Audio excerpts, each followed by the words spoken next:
Hai, Assalamualaikum. Bertemu lagi kita di channel saya, di channel Kamil Katun. Hari ini 3 hari bulan 12, 2025.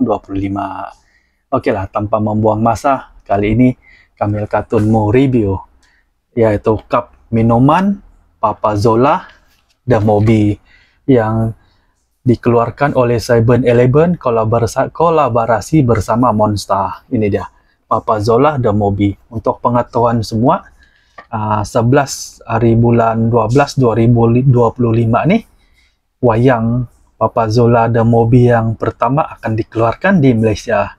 Oke lah, sama-sama kita support lah. Oh ya, yang cap minuman nih limited edition dan hanya dikeluarkan di 7-Eleven Malaysia kolaborasi bersama Monster, dan harga dia pula RM49.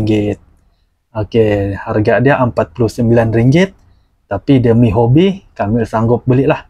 Kita simpan buat koleksi kenang-kenangan sempena film yang dikeluarkan Papa Zola The Mobi. Oke lah, tanpa membuang masa, mari kita review dia sama-sama ya. Kita buka apa yang ada di dalam. Oh, nampaknya dia ada inilah. Yang pertama, dia ada mainan nih. Oh, oke, mari kita buka lah dulu mainan dan kan. Kita keluarkan mainan dah.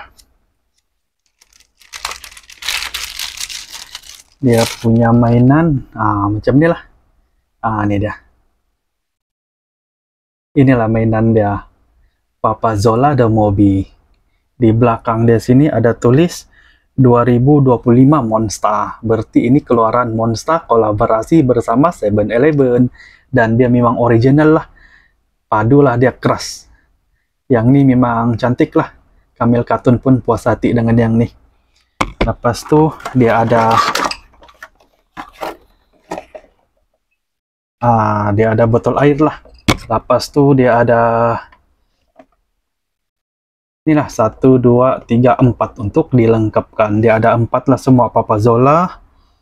Lepas tu Mama Zilla, Pipi Zola, dan Ochobot. Ini dia ada 4 semua untuk dilengkapkan. Dan yang ini dia warna putih, tapi kalau kita tuang air dia berubah menjadi warna biru. Dia cantik juga lah. Dia boleh tarik kan. Oke, dia boleh tarik. Dalam dia ada inilah. Dia ada ini. Lepas tu dia steel lah. Dia steel, dia keras. Dan yang paling penting dia ada ini dia 7-Eleven kolaborasi bersama Papa Zola The Mobi. Dia terbaik lah yang nih. Lepas tu dia ada yang bikin lawak dia nih. Dia ada keluarkan sekali mainan dia nih. Oke, mainan dan yang paling bagus lah bagi Kamil Katun. Lepas tu kita letak dia macam nih. Ini dia. Dia jadilah. Dia padu lah yang nih. Dia ngam-ngam sama rata, memang cantik. Nih.